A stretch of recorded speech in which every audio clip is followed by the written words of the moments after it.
Hello students, welcome to Study with Ankita. Our today's topic is Company Rule Expand. Company ने किस तरीके से अपने रूल्स का विस्तार किया, ये सब चीज़ें हम इस टॉपिक में देखेंगे.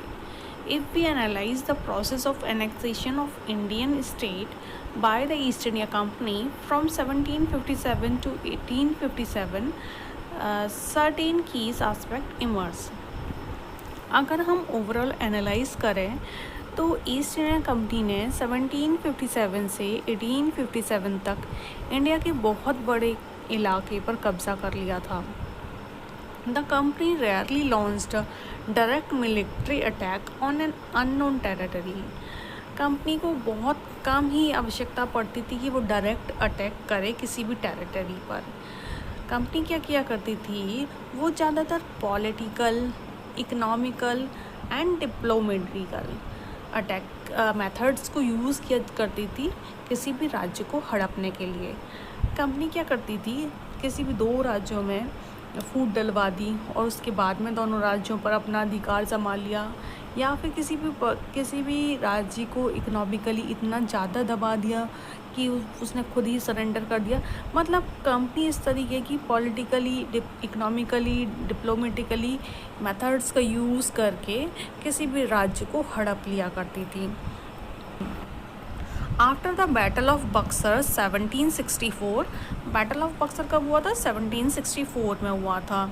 The company appointed resident in Indian state. Battle of Buxar के बाद में कंपनी ने अलग अलग इंडियन स्टेट्स में अपने रेसिडेंट अपॉइंट करना स्टार्ट कर दिया.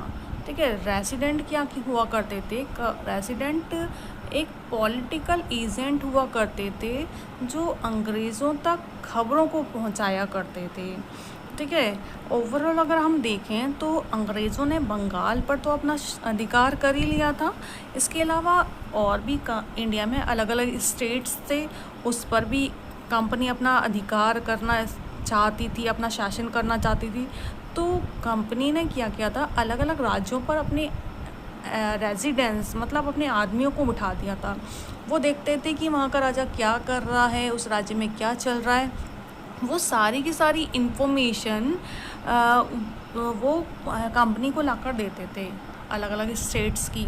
तो कंपनी ने क्या किया, अब ये सारे जो स्टेट्स में क्या चल रहा है, सबसे पहले वो इन्फॉर्मेशन कलेक्ट की.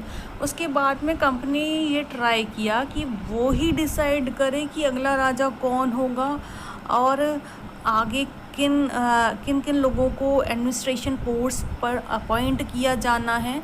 तो अगर वो इन सब चीज़ों को डिसाइड करने लग जाएगी तो सबके सब क्या है, कंपनी के फेवर में आ जाएगा और वो उसको आसानी हो जाएगी अलग अलग राज्यों को हड़पने के लिए, है ना. अलग अलग राज्यों पे अपना शासन करने के लिए उनको क्या है, ईजी हो जाएगा उनके लिए. ठीक, तो उस तरीके से उन्होंने नीतियों को अपनाया कि वो सभी राज्यों पर अपना शासन कर सकें. Sometime the company forced the state into a subsidiary alliances.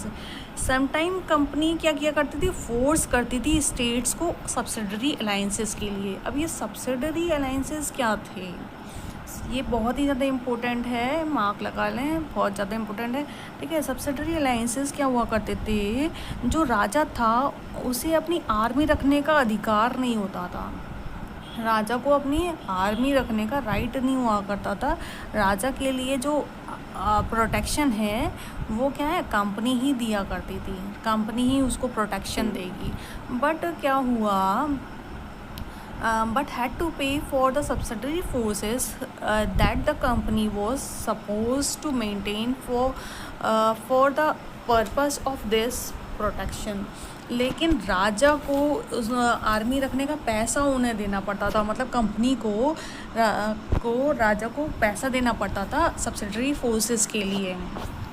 यहाँ पर तो राजा को क्या है, डबल लॉस हो गया, क्योंकि आर्मी भी उसकी नहीं है और उसको रुपए भी देना पड़ रहा है फोर्स को रखने के लिए. तो यहाँ पर राजा को बहुत बड़ा लॉस उठाना पड़ जाता था. और if the Indian ruler failed to make the payment of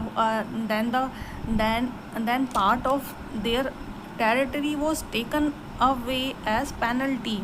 और अगर इंडियन राजा, इंडियन रूलर वो सब्सिडरी फोर्सेस का जो पैसा है उसे देने के लिए नहीं दे पाता था, तो क्या कंपनी क्या करती थी कि उसकी टेरिटरी का बहुत बड़ा हिस्सा पेनल्टी के रूप में जब्त कर लिया करती थी। फॉर एग्ज़ाम्पल देखते हैं ऐसा ही कैसे हुआ था। जो 1798 से लेकर 1805 तक अंग्रेज़ों का जो गवर्नर था, जनरल गवर्नर था रिचर्ड वेलेस्ली, उसने अवध के नवाब की बहुत बड़ी टेरिटरी को ज़ब्त कर लिया था, क्योंकि वो क्या है, सब्सिडरी फोर्स का रुपए नहीं दे पाया था।